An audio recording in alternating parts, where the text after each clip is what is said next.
بسم الله الرحمن الرحيم إن الحمد لله نحمده ونستعينه ونستغفره ونعوذ بالله من شرور أنفسنا ومن سيئات أعمالنا من يهده الله فلا مضل له ومن يضلل فلا هادي له وأشهد أن لا إله إلا الله وحده لا شريك له وأشهد أن محمدًا عبده ورسوله صلى الله وسلم وبارك عليه وعلى آله وصحبه أجمعين.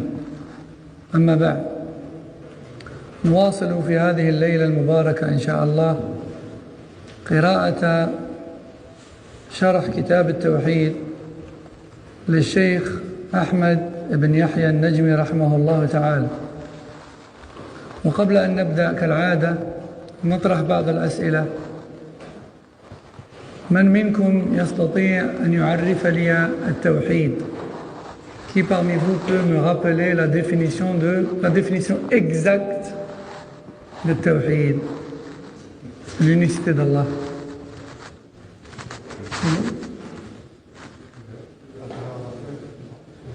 Plus fort. Adorer Allah seul.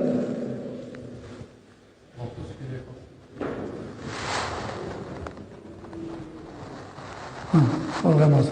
Il y a du bon, mais c'est pas la définition exacte. Allah Azzawajal, sous forme de son unicité, de par sa seigneurie, de par ses noms et ses attributs. Le troisième critère. En fait, le troisième critère, tu l'as oublié parce que tu as commencé par lui. Non. Donc c'est effectivement ça. Qui peut les remettre dans l'ordre? Mahdi. C'est quoi l'unicité d'Allah? Hein? T'arriveras pas à formuler? T'arriveras pas à formuler? Je sais que tu le sais. Hein? Fadala.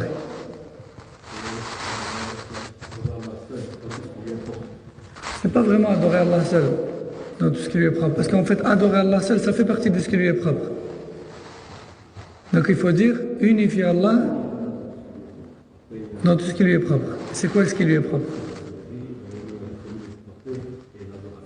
Barakallahu fihi. L'adoration, nos attributs, Seigneur. Le tawhid, c'est le fait d'unifier Allah et de lui reconnaître à lui seul ce qui lui est propre.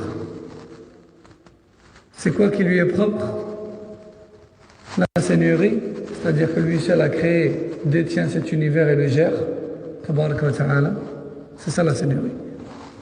Numéro 2, il est celui qui a les noms les plus beaux et les attributs les plus complets, les plus parfaits. Et nul ne lui est semblable en cela, subhanahu wa ta'ala.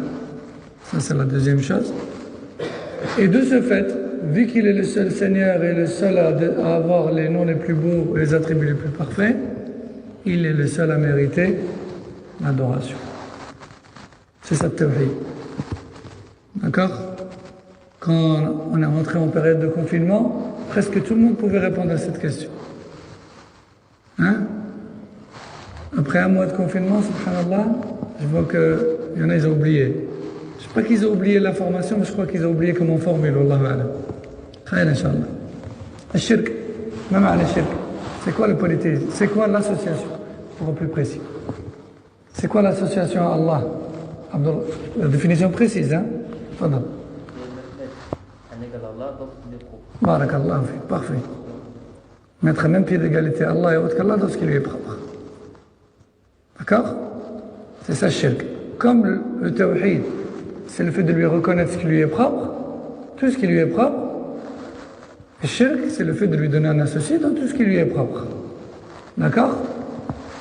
De ce fait, il existe shirk dans la seigneurie, shirk dans les noms-attributs, et shirk dans l'adoration. Souvent, quand on demande aux gens c'est quoi shirk, c'est quoi tawhid, pardon, ils te disent c'est adorer Allah seul. Mais c'est pas suffisant. Certes, ça fait partie de tawhid, d'adorer Allah seul. D'accord? Mais c'est pas la seule chose qui compose le tawhid. C'est la principale chose, mais il y a d'autres choses. Et quand on demande aux gens en général c'est quoi le shirk, ils nous disent c'est adorer autre qu'Allah. Donc ça veut dire que moi, si j'adore Allah seul, mais qu'à côté de ça, je crois qu'il y a plusieurs dieux créateurs de cet univers, j'ai pas fait shirk. Réponse? Bien sûr que si, j'ai commis shirk avec cela. Autre exemple. Si j'adore Allah seul et que je reconnais qu'Allah est le seul Seigneur de cet univers, mais qu'à côté de ça, j'ai la conviction que parmi les gens, il y en a qui connaissent l'invisible ou le futur. J'ai commis shirk ou pas? J'ai commis shirk. J'ai commis shirk. Parce que la connaissance de l'invisible, c'est un attribut exclusif d'Allah Jalla wa ala. Seul Allah connaît l'invisible. Allah Jalla wa ala dit dans le Coran, قل لا يعلم الغيب في السماوات والأرض إلا الله. وفي الآية الأخرى قل لا يعلم في السماوات والأرض الغيب إلا الله. Allah dit dans le Coran, ce qui a pour sens, dis-leur ô Mohammed, nul ne connaît l'invisible ni le futur parmi tous ceux qui occupent les cieux et la terre. En dehors d'Allah, Allah qui est au-dessus de tout, bien sûr, subhanahu wa ta'ala. Donc la connaissance de l'invisible et du futur, elle est propre à qui? À Allah. Il a donné cette connaissance à personne. Jalla wa ala. Sauf ce qu'il a bien voulu nous donner comme information dans le Coran ou Sunna. Et ce n'est qu'une infime partie de tout ce qu'il connaît, Jalla wa ala. Donc celui qui croit que autre qu'Allah connaît l'invisible ou le futur, il a commis shirk ou pas? Il a commis shirk. Alors celui qui a dit qu'il y a d'autres créateurs à part Allah, il a commis shirk. En quoi exactement? Il a placé à même pied d'égalité Allah et autre qu'Allah dans quoi? Dans la Seigneurie. Celui qui dit qu'autre qu'Allah a créé aussi. Il a mis à même pied d'égalité Allah et autre qu'Allah dans la Seigneurie. Taïb, celui qui dit que autre qu'Allah a certains attributs comme Allah, comme le fait de connaître l'invisible. Il a commis shirk lui? Oui. En quoi il a mis à même pied d'égalité Allah et autre qu'Allah? Dans les noms et attributs. Taïb, celui qui voue le culte à autre qu'Allah, il sacrifie des bêtes pour les djinns ou pour les tombeaux, où il invoque le prophète sallam, etc. Il a voué des actes d'adoration. Il a commis shirk. En quoi? Il a mis à même pied d'égalité Allah et autre qu'Allah dans quoi? Dans l'adoration, qui est un droit exclusif à lui, seul. Subhanahu wa ta'ala. On a compris le principe de tawhid wa shirk? C'est ça le tawhid wa shirk. Wa ala hada faqis. Et sur base de cette règle-là, cette définition-là, tu vas pouvoir déceler les formes de shirk et les exemples de tawhid. Bi'idnillah. Ou du moins une grande partie d'entre eux. طيب وصلنا اليوم إلى الباب 31 على حسب ما أظن، وهو باب في قول الله تعالى: ومن الناس من يتخذ من دون الله أندادا يحبونهم كحب الله. ومن الناس من يتخذ من دون الله أندادا يحبونهم كحب الله والذين آمنوا أشد حبا لله. أعيد: باب قول الله تعالى: ومن الناس من يتخذ من دون الله أندادا. كيف أندادا؟ يحبونهم كحب الله. والذين آمنوا يعني وأما الذين آمنوا المؤمنون موحدون، وأما الذين آمنوا ومن الناس من يتخذ من دون الله أندادا يحبونهم كحب الله وأما الذين آمنوا والذين آمنوا أشد حبا لله. يعني وأما الذين آمنوا فحبهم الأكبر لله وحده لا شريك له. فمقصود الترجمة بيان أن محبة الله عز وجل من عبادته، بل هي أصل العبادة. محبة الله أصل العبادة، إذ أن العبادة هي التذلل لله محبة وتعظيما. إذن المحبة هي أصل العبادة.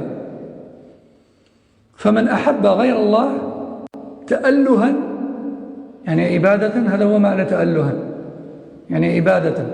من أحب غير الله تألها فقد أشرك شركا أكبر. كيف تعرف الذي يحب غير الله تألها؟ مثال، وبالمثال يتضح المقال. الله جل وعلا حرم الخمر ولعن 10 أشخاص في الخمر ومنهم حاملها.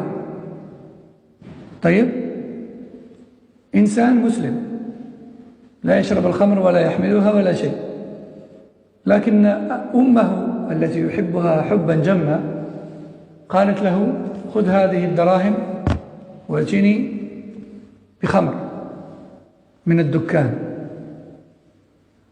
فهو تحرج منها، ومن أجل محبته الشديدة لها اشترى لها الخمر. فإذا قيل له في ذلك قال والله لكنها أمي وأنا أحبها فلا أستطيع أن أقول لا. ماذا تبين من هنا من كلامه؟ تبين أن حبه لأمه أشد من ماذا؟ أشد من حبه لله، لأن حبه لله لو كان أعظم لقدمه على حب أمه ولأطاع ربه في مخالفة طلب أمه. هذا هو المقصود من هذا الباب. Donc, dans ce chapitre, qui est le chapitre numéro 31, l'auteur, rahimahullah ta'ala, va nous parler d'une autre forme de shirk, d'une nouvelle forme de shirk. Comme je vous dis toujours, Kitab al-Tawhid, c'est une introduction dans laquelle il nous explique le Tawhid, et puis tout le reste du livre, c'est quoi? C'est des exemples de Tawhid et de shirk. C'est juste des exemples. Mais la base, c'est ce pour quoi on a introduit. C'est quoi le Tawhid? En quoi il consiste? C'est quoi le shirk? En quoi il consiste? Quels sont ses exemples? Quels sont les paramètres qui permettent de le reconnaître? La base, c'est ça. Tout le reste du livre, c'est que des exemples. En l'occurrence, ici, le chapitre 31 nous parle d'une nouvelle forme de shirk qui est le fait d'aimer autre qu'Allah au même niveau qu'Allah. Le fait d'aimer autre qu'Allah autant que l'on doit aimer Allah. Tabarak wa ta'ala. Allah Jalla wa Ala dit dans le verset 165 de Surat la Vache, qui a pour sens: il y en est parmi les gens. Il y en est, ou il y en a, parmi les gens.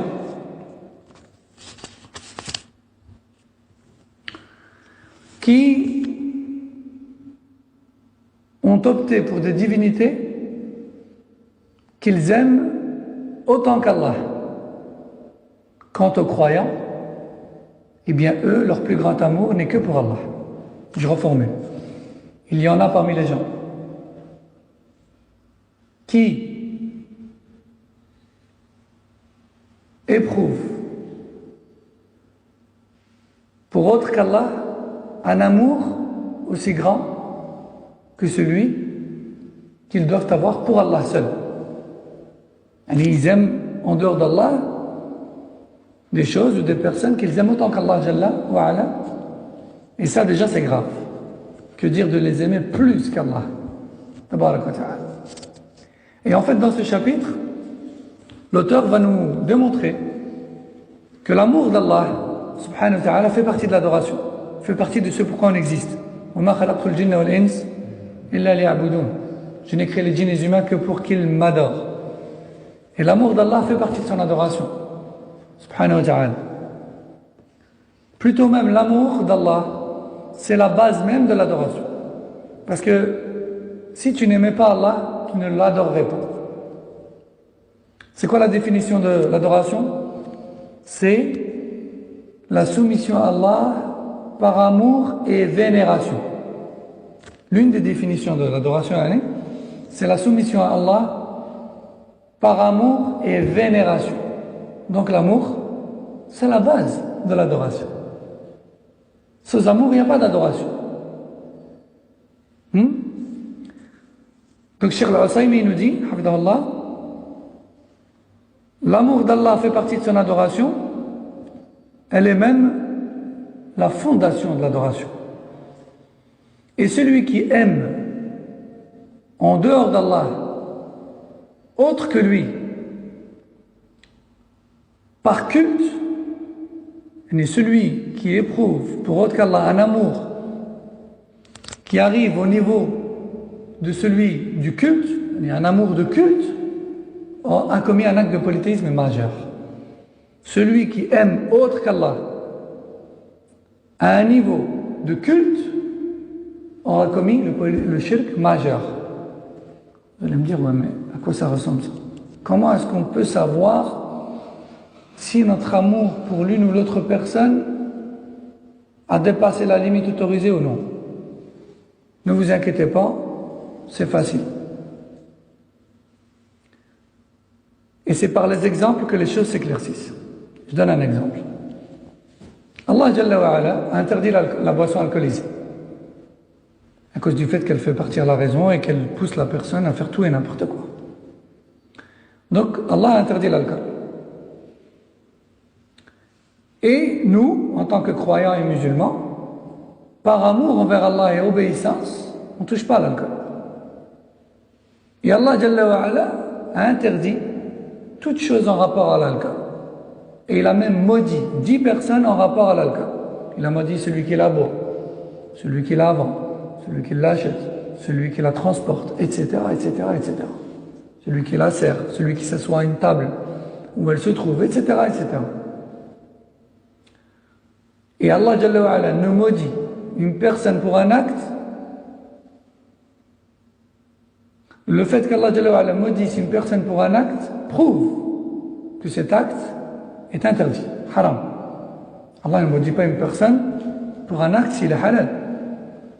Tout verset, tout hadith dans lequel il est question de malédiction, ça veut dire que cette chose, elle est haram. Venons-en à l'exemple maintenant, par rapport à l'amour qui arrive au niveau de culte. Maintenant, toi, tu es musulman. Touche pas à l'alcool. Et imaginons que ta maman, que tu aimes plus que tout le monde dans cette donnée, bien sûr en dehors du prophète sallallahu alayhi wa sallam, et parmi les gens, la personne que tu aimes le plus, c'est ta maman. Ça, c'est naturel. Qu'elle soit musulmane ou non. Et tu dois être bienfaisant envers elle, qu'elle soit musulmane ou non, d'ailleurs. Et cette maman, imaginons qu'elle boit de l'alcool. Et elle te dit, oh mon fils, tiens de l'argent, va me chercher une bouteille d'alcool. Toi, tu es dérangé, tu n'as pas envie. Mais tu te dis, ouais, mais c'est ma maman. Je ne peux pas lui refuser. Tu faiblis, tu prends l'argent, tu vas lui acheter l'alcool. Et une personne te blâme. Tu te dis, mais subhanallah, qu'est-ce que tu fais? C'est pas permis en islam. Et tu dis, ouais, mais c'est ma mère, je l'aime bien, que veux-tu que je fasse? Je l'aime, ma mère. Je ne peux pas lui dire non. Il vient de nous prouver quoi à travers sa réponse? Que son amour pour sa maman, bien qu'à la base, c'est une chose naturelle de l'aimer, sa maman, il vient de nous prouver que l'amour de sa maman est plus grand que celui d'Allah Jalla wa Ala. Et là, il a commis un interdit. Là, son amour est blâmable. L'amour devient blâmable à partir du moment où il pousse à désobéir à Allah Jalla wa Ala. Là, il devient blâmable.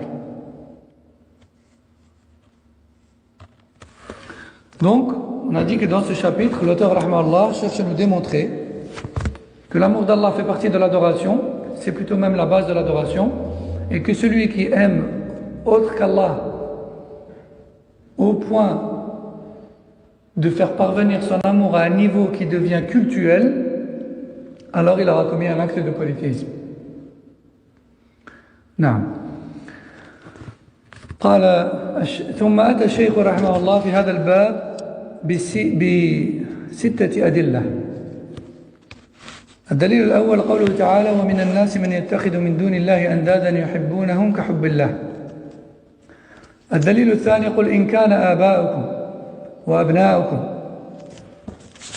قل إن كان آباؤكم وأبناؤكم وإخوانكم وأزواجكم وعشيرتكم وأموال اقترفتموها وتجارة تخشون كسادها ومساكن ترضونها أحب إليكم من الله ورسوله وجهاد في سبيله فتربصوا حتى يأتي الله بأمره والله لا يهدي القوم الفاسقين.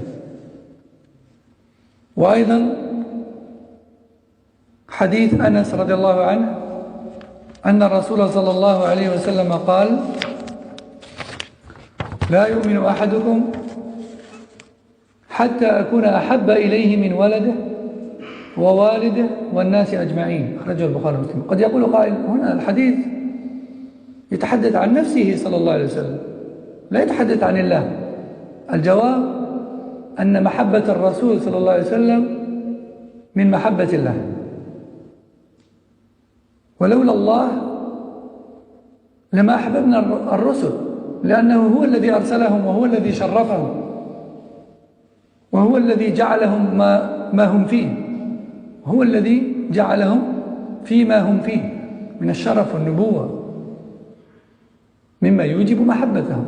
فمحبة الرسل من محبة الله، ولولا الله لما أحببناهم ولما عرفناهم أصلا. الدليل الرابع روى البخاري ومسلم أيضا أن النبي صلى الله عليه وسلم قال: 3 من كن فيه وجد بهن حلاوة الإيمان: أن يكون الله ورسوله أحب إليه مما سواهما، وأن يحب المرء لا يحبه إلا لله، وأن يكره أن يعود في الكفر بعد إذ أنقذه الله منه، كما يكره أن يقذف في النار. رواه البخاري ومسلم. وفي رواية أخرى لهذا الحديث قال صلى الله عليه وسلم: لا يجد أحد حلاوة الإيمان حتى يحب المرء لا يحبه إلا لله، وحتى أن يقذف في النار أحب إليه من أن يرجع إلى الكفر بعد إذ أنقذه الله منه، وحتى يكون الله ورسوله أحب إليه مما سواهما. خرجه البخاري. الدليل الخامس حديث ابن عباس قال، يعني ابن عباس: من أحب في الله، يعني من أحب من أجل الله، من أحب في الله وأبغض في الله ووالى في الله وعادى في الله إنما تنال ولاية الله بذلك. يعني لا تكون ولي لله إلا إذا أحببت لله وأبغضت لله ووليت لله وعاديت لله وأعطيت لله ومنعت لله، وإلا فلن تكون وليا لله. قال: ولن يجد عبد طعم الإيمان وإن كثرت صلاته وصومه حتى يكون كذلك، وقد صارت عامة مؤاخاة الناس على أمر الدنيا، وذلك لا يجدي على أهله شيئا. رواه ابن جرير الطبري في تفسيره. والدليل السادس والأخير قول ابن عباس رضي الله عنه في قوله تعالى: وتقطعت بهم الأسباب. قال: يعني المودة، يعني المحبة والمودة. قال تعالى: ومن الناس من يتخذ من دون الله أندادا يحبونهم كحب الله والذين آمنوا أشد حبا لله ولو يرى الذين ظلموا إذ يرون العذاب. الذين ظلموا هم الذين أحبوا غير الله مثل ما نحب الله. ولو يرى الذين ظلموا إذ يرون العذاب أن القوة لله جميعا وأن الله شديد العقاب. وقال الذين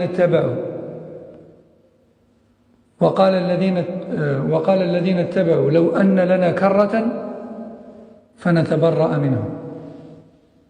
هذو الذين أحبوا غير الله قالوا: لو أن لنا كرة، لو كان يرجعنا ربي تبارك وتعالى الدنيا، لو أن لنا كرة فنتبرأ منهم كما تبرأوا منا. كذلك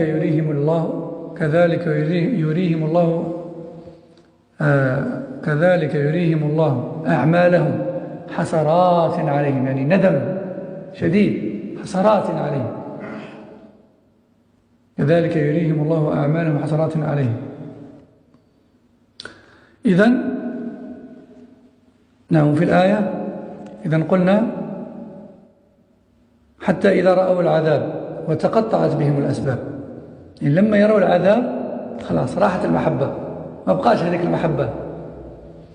إذن هذه الآية وتقطعت بهم الأسباب قال ابن عباس هي المودة. الأسباب يعني المودة، يعني المحبة. محبة الله تبقى يوم القيامة وتدخلك الجنة، أما محبة غير الله كما تحب الله هذا يدخلك النار. Donc, les 6 preuves que l'auteur rahimahullah ta'ala avance dans ce chapitre, la première, c'est la parole d'Allah dans Surat al-Baqarah, verset 165, qui a pour sens, il y en a parmi les gens qui aiment en dehors d'Allah des divinités comme ils aiment Allah, au même niveau qu'ils aiment Allah. Donc dans ce verset, Allah il a blâmé ceux qui aiment autant qu'Allah. Que dire de ceux qui aiment plus qu'Allah? Hein? Quand on aime autant qu'Allah, on est mitigé. Des fois on obéit à lui, des fois autre que lui. D'accord? Ça? Quand on aime plus qu'Allah, qu'est-ce qui se passe? On fait toujours passer le désir de cet autre. Pourquoi? Parce que notre amour vis-à-vis de lui est bien plus grand. Voyez? Deuxième preuve. Sourate At-Tawbah, verset 24, qui a pour sens, dis-leur, si vos pères, vos enfants, vos frères, vos épouses, vos clans, les biens que vous gagnez, le négoce dont vous craignez le déclin, donc le commerce, les affaires, le négoce dont vous craignez le déclin et les demeures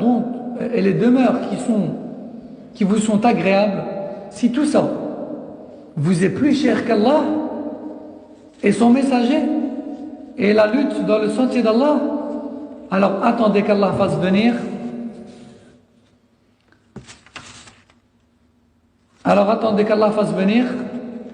son ordre, c'est-à-dire son châtiment.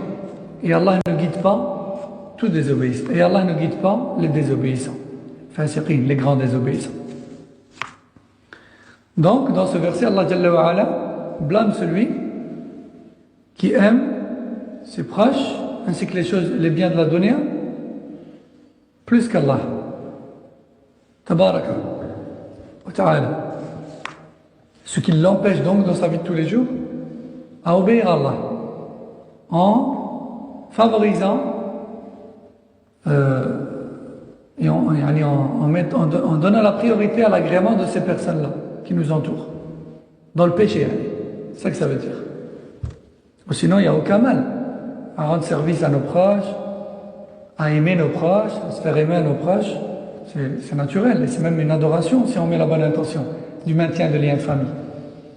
Mais lorsqu'il s'agit de leur plaire et de leur faire plaisir en dépassant les limites d'Allah, là il y a un problème. Là on doit dire stop. Pourquoi? Parce que Allah, il est notre divinité. Il est notre adoré. Il est placé au-dessus de tout dans nos cœurs de musulmans et de croyants. De la même manière que les non-musulmans ont des principes, ou des valeurs, ou des personnes, ou des divinités auxquelles, pour rien au monde, il ne ferait de contradiction. Que ce soit celui qui adore des divinités comme des statues ou autres, que ce soit celui qui adore les valeurs et les principes, sans donner d'exemple, je pense qu'on a compris. Il ferait tout pour ces principes-là et ces valeurs-là. Il ferait tout passer après les principes et après les valeurs. Le musulman, le mu'min, lui, il fait tout passer après ce qui plaît à Allah Jalla wa Ala. D'abord ce qui plaît à Allah. Et après le reste, on verra. S'il ne le contredit pas, d'accord. S'il le contredit, alors non. Et à chacun, ses priorités et ses valeurs, et celui à qui il veut plaire au-dessus de tout. Le musulman, quant à lui, c'est Allah. Subhanahu wa ta'ala. Le prophète sallallahu alayhi wa sallam nous dit dans le hadith de Anas, aucun d'entre vous ne sera véritablement croyant à la foi complète jusqu'à ce que messager d'Allah, jusqu'à ce que je sois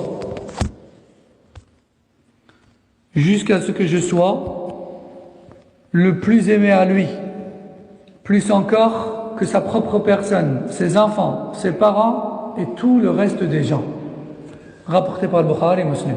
Vous allez me dire, ouais, mais dans ce hadith, le prophète sallallahu alayhi wa sallam, il parle de sa personne, de l'amour de sa personne, il ne parle pas de l'amour d'Allah.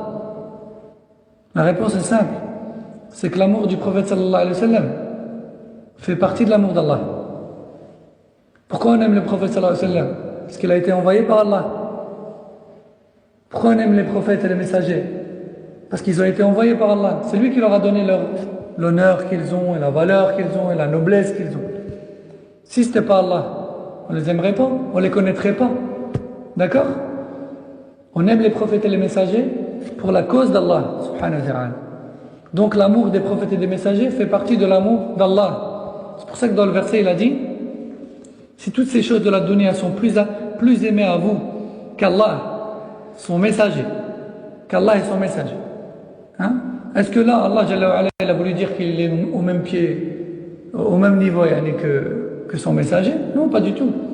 C'est juste que son messager, il est le transmetteur de son message. Il le représente sur terre. C'est lui qui est venu transmettre son message. C'est lui l'intermédiaire, sallallahu alayhi wa sallam. Donc si tu l'aimes, tu aimes Allah. Parce que lui, il t'appelle à aimer Allah. Si tu le détestes, tu détestes Allah. Parce que tu ne peux pas aimer Allah et détester son messager. C'est pas possible. Taïb. Quatrième dalil, toujours rapporté par le Bukhari et Muslim, le prophète sallallahu alayhi wa sallam dit 3 caractéristiques te permettront de goûter la saveur de la foi. 3 choses te permettront de goûter la saveur de la foi. Quelles sont-elles? Premièrement, que lorsque tu aimes un frère ou une sœur, un croyant ou une croyante, tu ne les aimes que pour Allah. Tu les aimes pas parce qu'ils ont de l'argent, parce qu'ils t'aident, parce qu'ils te servent de piston, ou parce qu'ils te permettent de dénicher des affaires, ou parce que... non, pas pour tout ça. Tu les aimes juste parce qu'ils obéissent à Allah. Juste parce qu'ils sont dans la religion. Juste parce qu'ils sont droits. Parce qu'ils sont musulmans. Pour ça que tu les aimes. Pour la cause d'Allah. Pas pour autre chose. Ça fait partie des 3 ingrédients de la saveur de la foi. Deuxième chose,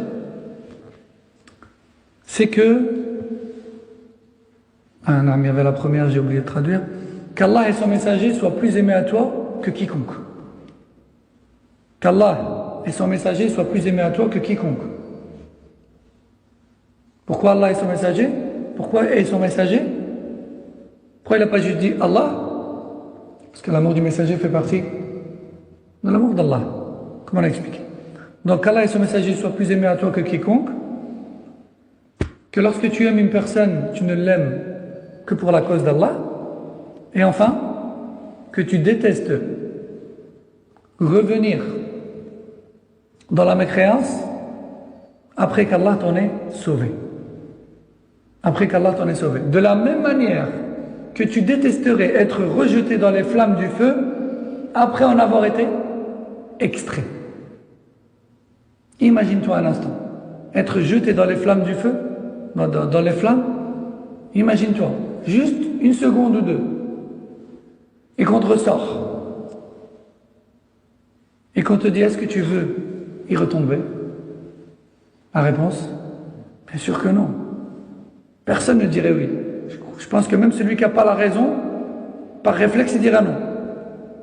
Eh bien ici, le prophète sallallahu dit que tu détestes, fait partie des ingrédients de la saveur de la foi, que tu détestes retomber dans la mécréance après qu'Allah t'en ait sauvé, de la même manière que tu détesterais être rejeté dans le feu après qu'on t'en ait ressorti. Dans une autre version de ce même hadith, le prophète sallallahu alayhi wa sallam dit, aucun d'entre vous ne connaîtra véritablement la saveur de la foi jusqu'à ce qu'il n'aime autrui que pour la cause d'Allah et jusqu'à ce qu'il soit capable d'accepter d'être jeté dans les abîmes du feu au lieu d'apostasier et de mécroire. Et jusqu'à ce qu'Allah et son messager soient plus aimés à lui que quiconque. Rapporté par Al-Bukhari. Cinquième et avant-dernière preuve, le hadith d'Ibn Abbas, qui dit, donc Ibn Abbas dit, celui qui n'aime que pour Allah, qui déteste que pour Allah, c'est-à-dire pour la cause d'Allah, qui prend pour allié que pour Allah, qui ne prend pour ennemi que pour la cause d'Allah, alors celui-ci pourra atteindre le niveau des alliés d'Allah. Et sans ces choses-là, sans ces quatre choses-là, il ne pourra jamais atteindre le niveau des alliés d'Allah. Dit autrement, si tu veux être l'un des alliés d'Allah, et c'est le but du croyant d'être allié d'Allah, parce qu'il n'y a que les croyants sur qui Allah a dit « Ala inna awliya Allahi la khawfun alayhim wa lahum yahzanun » N'est-ce pas que les alliés d'Allah n'ont aucunement à avoir peur, ni à être tristes.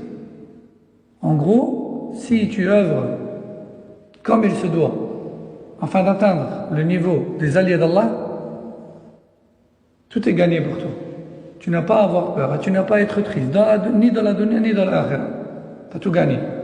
Mais il faut œuvrer, de jour comme de nuit. D'accord?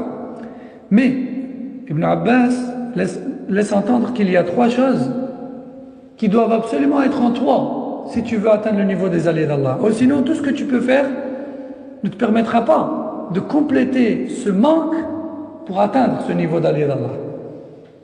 C'est pour ça qu'il dit فَإِنَّمَا أَدَّتُ حَسْبِ فَإِنَّمَا تُنَالُ وَلَايَةُ اللَّهِ بِذَلِكَ. Le niveau d'allié d'Allah ne peut être atteint que par cela, que par le fait de n'aimer que pour Allah, de n'aimer que pour la cause d'Allah, de détester que pour la cause d'Allah, de se faire allier que pour la cause d'Allah, de se faire ennemi que pour la cause d'Allah. Et dans une autre version, de ne donner que pour la cause d'Allah et de ne priver que pour la cause d'Allah. Sans ces quatre choses-là, voire 6, si on rajoute l'autre version, on ne pourra jamais devenir allié d'Allah. Tabaraka wa ta'ala. Même si on fait d'autres bonnes actions à côté. Parce qu'il dit quoi? Il dit فَإِنَّمَا. Le niveau d'allié d'Allah ne peut être atteint que par ça. Après, il dit Ibn Abbas, et nul ne connaîtra la saveur de la foi, quand bien même il prie énormément, jusqu'à ce qu'il ne crée d'affinité et d'amitié avec les autres que pour la cause d'Allah, et non pas pour la dunya. Et malheureusement, à notre époque, Ibn Abbas, et malheureusement, à notre époque, la plupart des gens créent des liens entre eux que pour la dunya. Fin de citation. Ça, c'est Ibn Abbas qui nous dit ça. Il y a plus de 1440 ans. Il dit, malheureusement, aujourd'hui, les gens ne créent des affinités entre eux que pour la dunya. Allahu Akbar. Allahu Akbar. Que dire de notre époque? Donc, aimer pour la cause d'Allah. Détester pour la cause d'Allah. Se faire allier pour la cause d'Allah. Se faire ennemi pour la cause d'Allah. Donner pour la cause d'Allah. Priver pour la cause d'Allah. Si tu parviens à faire tout ça, Inch'Allah, tu peux atteindre le niveau d'allié d'Allah, tabaraka wa ta'ala. Athar rapporté par Ibn Jarir al-Tabari. Sixième et dernière preuve du chapitre. La parole d'Ibn Abbas radhiyallahu anhu qui explique le verset dans lequel Allah Jalla wa Ala dit, ce qui a pour sens: il y en a parmi les gens qui prennent des divinités qu'ils aiment autant qu'ils aiment Allah. Quant aux croyants, eux, leur plus grand amour n'est que pour Allah. Et le jour de la résurrection, ceux qui ont été aimés en dehors d'Allah se désavoueront de ceux qui les aimaient. au point où ceux qui ont aimé diront, si seulement on pouvait revenir à la dunya pour que l'on se désavoue d'eux comme ils se sont désavoués de nous. Ce jour-là, il n'y aura plus aucun lien d'amour entre eux. Et Allah leur montrera le châtiment.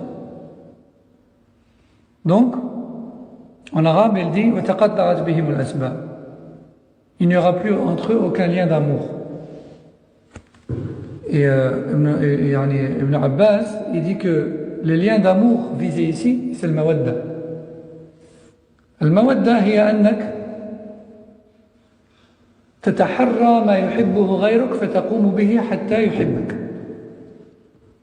Le mawadda, c'est quoi? C'est le fait de chercher après tout ce que l'autre aime et de le faire pour lui, pour qu'il t'aime à son tour. C'est ça le mawadda. D'accord? Et ici, le verset dit, ce jour-là, ceux qui ont aimé en dehors d'Allah des personnes au même niveau qu'Allah, yani Allah Jalla wa Ala, lorsqu'il va leur montrer leur châtiment, tous les liens d'amour qu'il y avait entre eux disparaîtront. Ibn Abbas nous dit, l'amour qui disparaîtra ce jour-là, c'est le mawadda.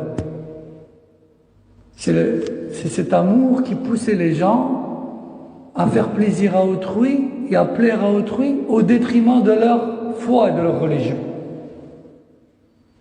Ils faisaient le haram du plus grand au plus petit, du plus petit au plus grand, pour plaire à autrui. Parce qu'ils aiment autrui, parce qu'ils veulent que cet autrui les aime aussi. Mais cet amour-là, Yawm al-Qiyamah, non seulement il va se dissiper, mais en plus de ça, il va être la cause pour laquelle on sera jeté dans le feu. Tandis que l'amour d'Allah, lui, il te préservera de toute peur, de toute tristesse. Plus encore, il te dirigera droit vers le paradis. Car tu seras l'allié d'Allah. Parce que cet amour d'Allah seul, il t'a poussé dans la dunya à n'aimer que pour sa cause, à détester que pour sa cause, à te faire allier que pour sa cause, à te faire ennemi que pour sa cause, à donner et à priver que pour sa cause. Donc tu as tout à gagner, rien à perdre. On va s'arrêter ici pour aujourd'hui, Inch'Allah. Subhanakallahumma wa bihamdik. Ashhadu an la ilaha illa anta astaghfiruka wa atubu ilayk. Wa sallallahu wa sallam ala nabiyyina Muhammad wa ala alihi wa sahbihi. Assalamu alaikum wa rahmatullahi wa barakatuh.